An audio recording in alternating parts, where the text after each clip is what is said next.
مذبذبين بين ذلك لا إله هؤلاء ولا إله هؤلاء ومن يضلل الله فلن تجد له سبيلا.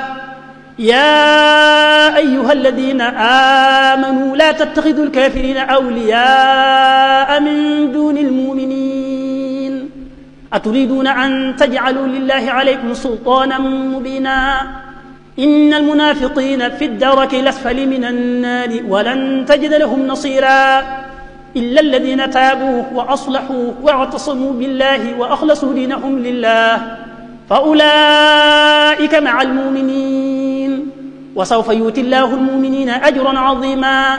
ما يفعل الله بعذابكم إن شكرتم وآمنتم وكان الله شاكرا عليما.